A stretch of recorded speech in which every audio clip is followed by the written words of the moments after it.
grande al fútbol europeo. 8 de la mañana, 12 minutos. Está escribiendo Felipe, el presidente Gustavo Petro, que tiene un evento ahora en Corferias, va para un evento de clínicas y hospitales. A las 9:30 recibe a la bancada de los verdes. Están allí en la batalla de quién va a ser el próximo presidente de la Cámara, pero el presidente Petro, despierto desde temprano, lleva 5 mensajes en Twitter.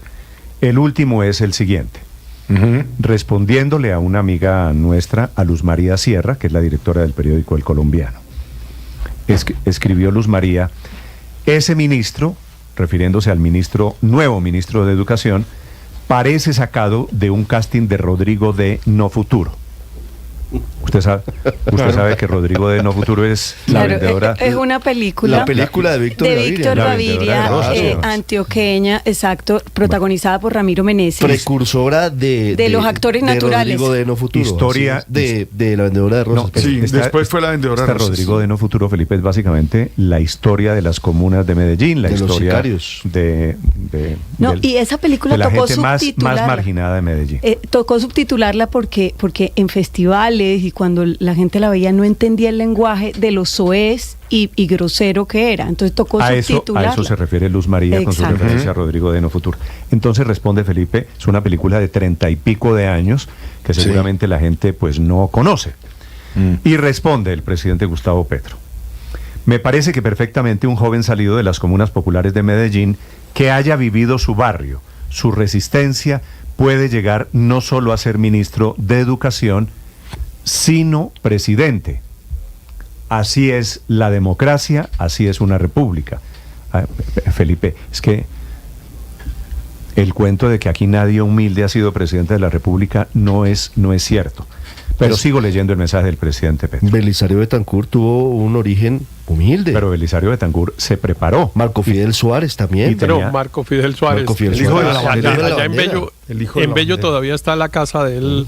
Por eso, con piso de tierra, ¿no? Pero detrás de este trino, Héctor, el paréntesis es porque el presidente tiene la teoría de que este país ha estado solamente gobernado, pues yo no sé cómo lo ve el presidente Gustavo Petro, por unos oligarcas ricos a quienes hay que tumbar. Termina el presidente Petro el trino diciendo: algún día la juventud popular de Medellín sabrá que la han dominado y gritará libertad y poder. Quizás ya lo hace, de allí saldrá quizás el mejor presidente.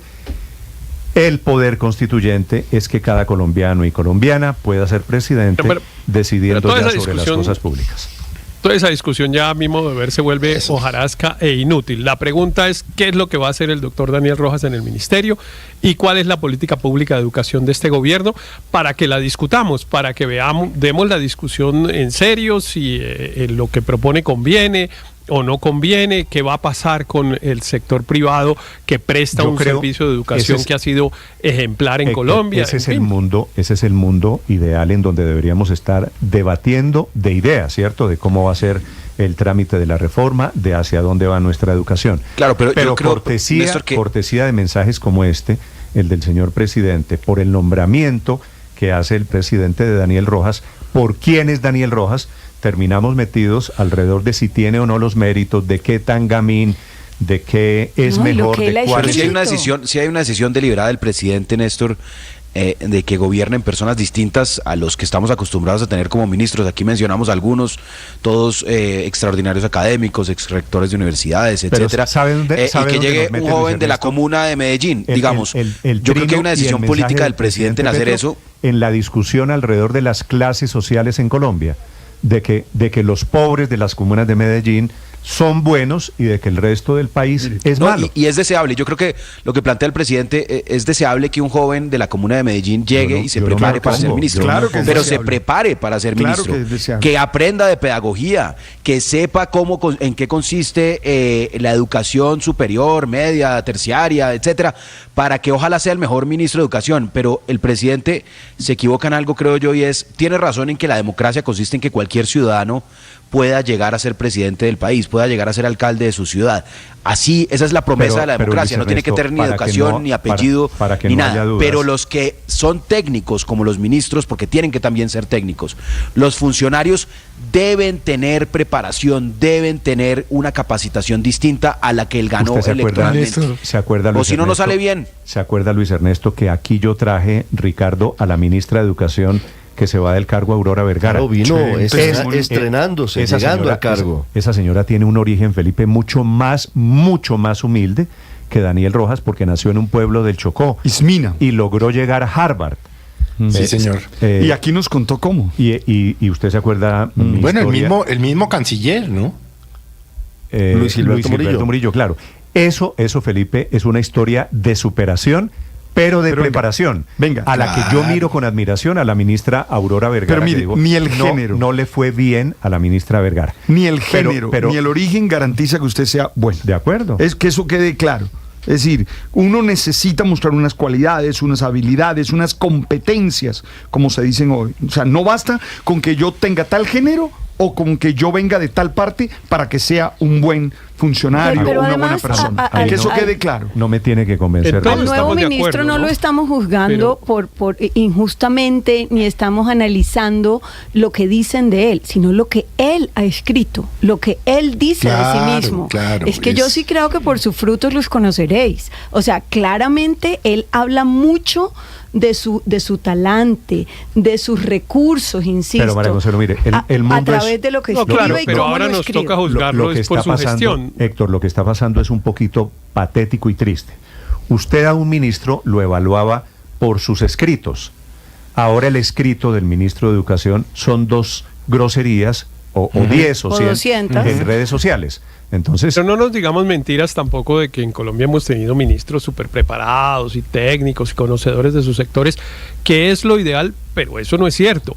Para empezar, con todo respeto, pues a Luis Carlos Galán lo nombraron ministro sin haberse graduado de la universidad, no había terminado su título de doctor en Derecho, de abogado, lo firmó él como ministro de Educación. Había terminado clases, le faltaba la ceremonia de grado. Exacto, acababa de salir de la universidad, era un recién egresado, no tenía ninguna experiencia administrativa, ni conocimientos pedagógicos, ni nada. Héctor, no comete el exabrupto de comparar al nombrado con Luis Carlos Galán, que me parece que no pero cabe Luis Carlos Galán, pero tampoco... renglón. Pero estoy de acuerdo, por supuesto que Luis Carlos Galán pues después demostró unas condiciones de liderazgo pues muy superiores que lo llevaron a donde lo llevaron y que desgraciadamente no lo tuvimos como presidente en Colombia. Pero lo que quiero decir es que pues tampoco nos dejemos llevar por la idea de que un montón de títulos y una gran experiencia y una gran cosa, primero que han sido requisitos, nunca han sido requisito en Colombia, no digo requisitos formales, sino en la práctica. Aquí han nombrado ministros pues a los amigos de los presidentes y a los que han presentado los partidos políticos malos, y tal. Los ha habido siempre. Es que aquí el tema es una lista larguísima. Pero es que el tema que está haciendo el presidente, el tema que está planteando el presidente no es si están preparados o no están preparados. El tema que está planteando el presidente es un tema que a él le encanta, que es el de lucha de clases. Claro, no nos salgamos del tema, porque todo un joven de la comuna que no sé qué, perdón, le voy a dar 3 nombres que me acuerdo de familias que llegaron a muy altos cargos del Estado siendo de familias muy humildes. Señor. Alfonso Gómez Méndez. Sí, señor. Chaparral, Tolima. Hijo del sastre de Chaparral. Sí, señor. Antonio Hernández Gamarra y Jaime Castro. Yo le doy un tercero. Antonio Hernández Gamarra era costeño, ¿verdad? Sí. Claro, de Cincé. Vivía en una casa con piso de barro, Jaime Castro, polvo. Boyacense. Y Jaime Castro. Entonces no es un tema, de que es que ya salieron de la pobreza y no sé qué. No, eso es carreta. Se prepararon. Alfonso Gómez se preparó becado en el externado. Sí, por eso decía Felipe detrás. Jaime Castro lo llevó a los 23 años, recién salió de la universidad, 22 o 21, pues, a la Secretaría Jurídica de la Presidencia. Felipe. Entonces aquí el tema no es si Daniel Rojas es o no un gamín, es si está o no bien preparado. Felipe, siga elaborando la lista de personas. Angelino Garzón, que salió del sindicalismo. Lucho Garzón, que salió del sindicalismo. Y se prepararon. Hijo de una empleada del servicio. Sí. Así que la teoría de que apenas. Entonces no caigamos en la cáscara malévola del presidente Petro, de que es que los ricos y los pobres. No, el tema aquí de fondo es educado el ministro de Educación para ser ministro. Es educado, no estamos hablando de títulos. Y usted ya sabe la respuesta. Pero bueno, el presidente Petro, Felipe, yo creo que consciente, lo que demuestran los mensajes de esta mañana es consciente de la polarización. Así piensan hacer la unidad nacional. Y consciente. Todos los trinos de hoy del presidente son contra alguien. Sí, Felipe, no voy. Y Cristo habla de la unidad nacional. No, ¿unidad nacional en torno a qué? Anoche, ¿al odio del presidente hacia los demás? Anoche, en su discurso, en su alocución a las 6:30 de la tarde, el presidente Petro al tiempo volvió a hablar de la unidad nacional. 8 de la mañana, 23 minutos en segundo.